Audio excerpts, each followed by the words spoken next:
स्वागत है आपका फिर से हमारे YouTube चैनल पे। स्वागत है आपका ऑफिशियल ऋतु यादव जी में। तो गाइस जो है मेरे हस्बैंड जो है इतने बीमार थे, बिस्तर पे थे जब वो 8 महीने से जब वो मतलब बिस्तर पे थे, तभी भी मैंने लोन की किस्तें परमानेंट मैंने चुकाई हैं, क्योंकि मैं नहीं मुकर सकती थी इस चीज़ के कि भाई मेरा लोन चल रहा है और मेरे पति इतने सीरियस थे, मतलब ये लगा लीजिए। तो मैं मई में जो है बैंक गई थी। मैं बैंक में जाकर जो है मैंने वहाँ से मैनेजर से बात किया और बात करने के बाद में मैंने उनसे बोला, सर जहाँ 20,000 जाता है हमारा लोन, सर वहाँ पे आधा कर दीजिए। मतलब हमारा 20 साल का लोन का था, मुझे ये पता है कि 20 साल का हमारा लोन है। तो मैंने इसलिए उनको मैनेजर जी को बोला कि सर कम कर दीजिए, क्योंकि हस्बैंड की मेरे हालात ख़राब है। और मेरे दिमाग में ये भी नहीं आया कि मैं उनसे पूछ लूँ कि सर मेरे पति का लाइफ इंश्योरेंस हो रखा है क्यों कि नहीं हो रखा है। मतलब मेरा दिमाग नहीं काम कर रहा था। मैं ऑलरेडी मेंटली तौर पे टॉर्चर हो गई थी, मतलब अपने आप से परेशान। मुझे एक तो घर का दर्द नहीं दिखाई दे रहा, मतलब बाहर की तकलीफें दिख रही हैं, घर की बैंक की भी किस्तें भी दिख रही हैं, सब कुछ। मतलब मेरे साथ ना ऐसा घटना हो गया कि मैं पागल नहीं होते, जैसे पागल टाइप में हो जाते हैं। मतलब मेरी गवर्नमेंट नौकरी हस्बैंड की थी, पर पता है 30,000 रुपये आज की डेट में है क्या? कुछ भी नहीं होता है। इतना तो मैं कह रही हूँ, मैं एम्बुलेंस में आना जाना मेरा 4,000 5,000 रुपये एम्बुलेंस में देती थी मैं, ठीक है। मेरा मतलब कहने का है कि खर्चे होते हैं, हर चीज़ सरकार अवेलेबल नहीं करती है। मेरे हस्बैंड का कार्ड भी था, कई जगह कार्ड नहीं लगता था, ठीक है, कार्ड भी नहीं लगता था। और मैं काफ़ी ज़्यादा परेशान हो जाती थी कि एक औरत होती है ना जो सोचती है यार कि मैं क्या पाऊँ, क्या कर दूँ, मतलब कहाँ से चाहूँ अच्छा हो जाए। मैं अच्छा करती थी कि अच्छा करने के लिए मैं सोचती थी और करने का प्रयास भी करती थी और मैं कर भी लेती थी।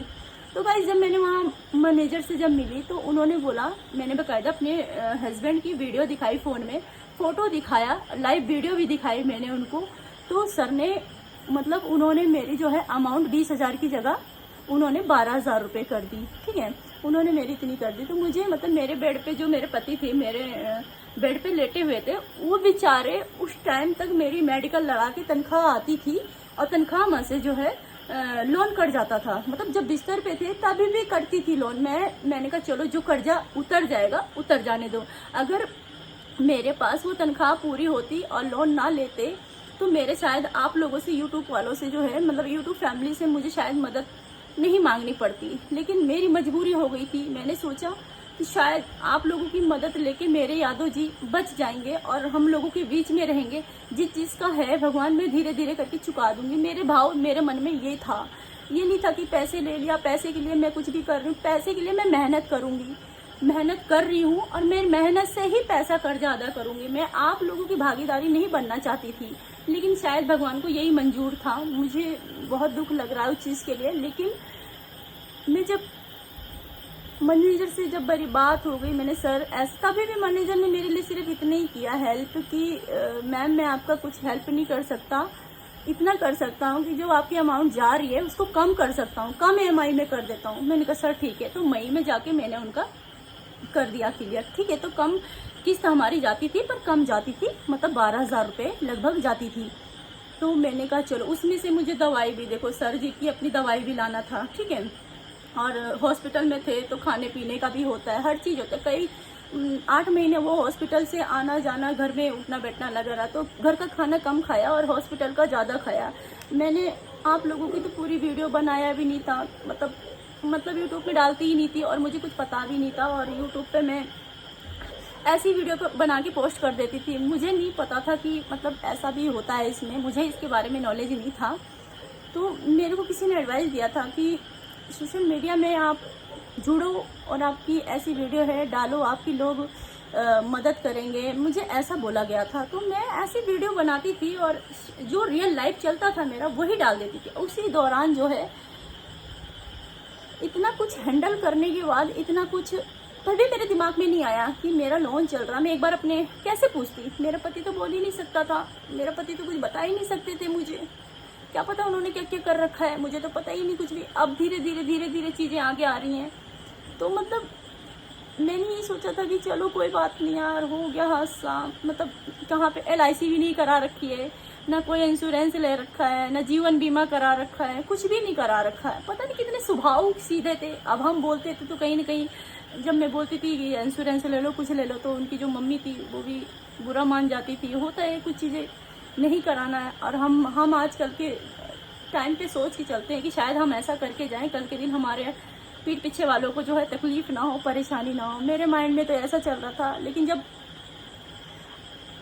ख्याल आया कि अरे बैंक में लोन चल रहा है, चलो डेथ सर्टिफिकेट लेके चलते हैं और देते हैं, बैंक मैनेजर को बताते हैं हमारे साथ सर ऐसी ऐसी घटना हो गई, थोड़ा बहुत होगा, कुछ मतलब हेल्प कर देंगे मेरी।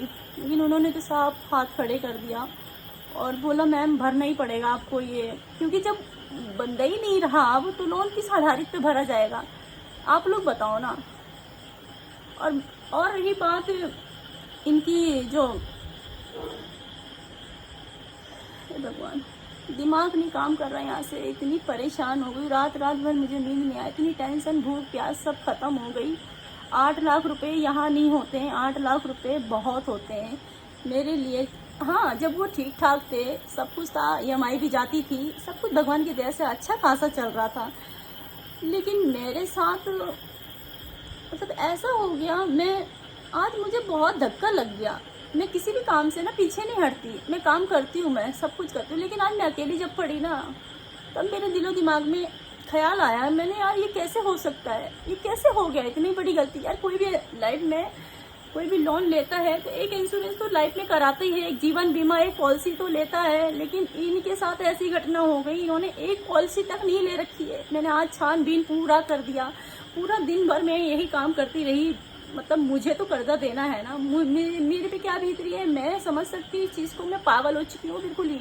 तो मतलब मेरे को यही लगा। और हाँ, मेरे बहुत सारे यूट्यूब भाई बहन मेरे कह रहे हैं आप QR कोड सेंड करो, आपकी हम मदद करना चाहते हैं, आपको मैं पैसे ट्रांसफ़र करना चाहती हूँ। तो मेरी एक मजबूरी थी, वो मैंने अपने हस्बैंड के टाइम में मांगी थी, वही मेरे लिए मतलब ऐसा हो रहा है कि मैं कैसे उस चीज़ को चुकाऊंगी, मेरे को तो वो लग रहा है। लेकिन मैं मेहनत करूंगी, बस आप लोग मुझे सपोर्ट करो और कुछ नहीं। आप लोग मुझे पैसे मत दो प्लीज़, आप अपने दुख सुख के लिए रखो वो चीज़, और मुझे पैसे ना दे करके आप मेरी मदद वैसे कर सकते हैं, सपोर्ट जिसे कहते हैं कि आप अपने काम से और आप अपनी मेहनत से आगे जाओ। तो मुझे ऐसी सपोर्ट चाहिए, मुझे ऐसा पैसा नहीं, क्योंकि मैं आप लोगों की कर्जदार नहीं बनना चाहती। और ज़्यादा मेरी मजबूरी थी, मेरे हस्बैंड की हालत ऐसी थी, और मैं सब कुछ लाइव इसलिए दिखाती थी कि यार देखो मेरे साथ ऐसी घटना है, ऐसी परेशानी है। यार कोई भी औरत अच्छा ही चाहेगी। और आज मैं इतना पछता रही हूँ ना, मैं सच में मैं बहुत पछता रही हूँ। मुझे बहुत दुख हो रहा है कि कैसे हो गया इतनी बड़ी गलती। अब पता नहीं बैंक वाले झूठ बोल रहे हैं कि सच बोल रहे हैं, मुझे नहीं पता, पर मेरे पास कोई प्रूफ नहीं है, कोई भी प्रूफ नहीं है। मैं कितना भाग दौड़ कर रही हूँ। सब बोलते हैं गवर्नमेंट नौकरी है, सब ठीक है, गवर्नमेंट नौकरी है। यार गवर्नमेंट नौकरी है, करने वाला ठीक होता ना तो शायद ये वीडियो भी ना बनती, और आज जो है लाइव भी ना देख पाते आप लोग की आंखों के सामने इसीलिए रखा गया था कि कल के दिन मेरे पे कुछ भी होता है, कुछ दिक्कत, कोई प्रॉब्लम होती है, तो बस आप लोग को पता है मेरे बारे में, आप खड़े रहोगे मेरे साथ। मैं ये नहीं कह रही आप लोग नहीं हो मेरे साथ, जुड़े हो, भगवान का शुक्र है। मैं तो दिन रात प्रार्थना करती हूँ भगवान हमारे भाई बहन की रक्षा करें। मैं जिस स्थिति से, जिस कंडीशन से गुजर रही हूँ ना, ये बहुत बड़ा सदमा है। एक तो पति के जाने का गम, हस्बैंड के जाने का गम, इधर जिंदगी मेरी बर्बाद हो गई उसका गम है।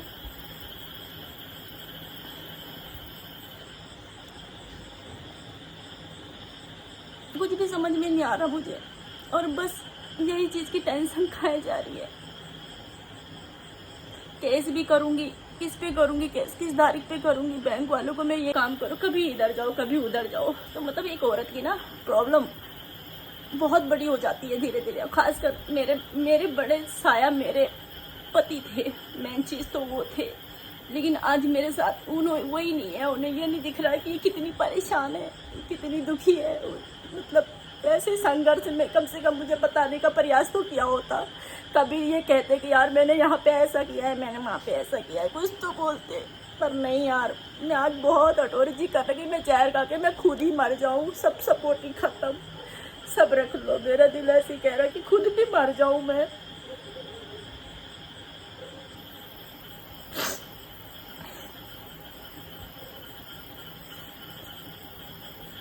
बहुत हट हो रखी, मेरा दिल कलेजा फटता जा रहा दिन पे दिन। इंसान बीमारी हालत में थे, देख देख के तो मेरा कलेजा फट ही रहा था। हर दिन भगवान से प्रार्थना करती थी कि भगवान मेरे पति को ठीक कर दो, ठीक कर दो। वो भी गया और साथ में मेरा घर भी डूब गया। बस मैं आप लोगों से यही प्रार्थना करती हूँ, बस इस बहन को ना अपनी कीमती समय देना है वो दे दीजिए। और प्लीज़ ये शादी शुदी करने की एडवाइस ना दें। एक शादी करी है मैंने, उसकी सज़ा यहाँ तक है, और अब दूसरी शादी करने का एडवाइस मत दो प्लीज़। ये सब अच्छा नहीं लगता सुन के कि कोई रो रहा है और हमें इसे मदद करो। मदद करना है तो वो कर दो, वो अलग चीज़ है। ये गलत शिक्षा मत दो शादी के बारे में, ये मेरे को नहीं अच्छा लगता। मैं इसी लुक में ठीक हूँ और इसी के साथ ठीक हूँ मैं। ये शादी विवाह ना प्लीज़ मत बोलो यार, ये वर्ड अभी मेरे दुख का साया भी नहीं हटा है और शादी करने के लिए ये बात बोल रहे हो, गलत बात है, मत बोलो। मैं सिर्फ यही कहती हूँ, आप लोग मेरे चैनल को सपोर्ट करो, प्यार करो और मेरी भावनाओं को समझो। और मैं सभी के साथ खड़ी हूँ। मैं ये कहती हूँ, मेरे से जो बनेगा ना, मैं भगवान कसम बता रही हूँ, मैं यहीं पे हूँ देहरादून में। आप लोग कहीं भी याद करोगे ना, किसी भी प्रकार की चीज़ें होगी ना, मैं हमेशा खड़ी हूँ, क्योंकि मैंने जीवन में दुख देखा है ना, मैं किसी दूसरे बंदे को दुख में नहीं देख सकती। ये है मेरी भावना। मेरे साथ ऐसा हुआ है ना, मैं कभी किसी के साथ नहीं देख सकती और ना होता हुआ देख सकती। जो बनेगा वो मैं करूँगी, लेकिन मेरे हालात अभी ठीक नहीं है। तो प्लीज़ हाथ जोड़ के रिक्वेस्ट है, गलत कमेंट, गलत चीज़ें मत यूज़ करना, क्योंकि मैं बहुत हट हो रखी अंदर से, बहुत दुखी हूँ। तब मैं देखती हूँ ना तो बस कलेजा फट जाता है। तो प्लीज़ हाथ जोड़ के रिक्वेस्ट है, रहम करना, थोड़ा अच्छा करना भगवान की दया से। सोचे ना कि मेरी ही एक बहन है और इसकी जितनी प्रॉब्लम्स है ना, सब इसी साल ख़त्म हो जाए प्लीज़।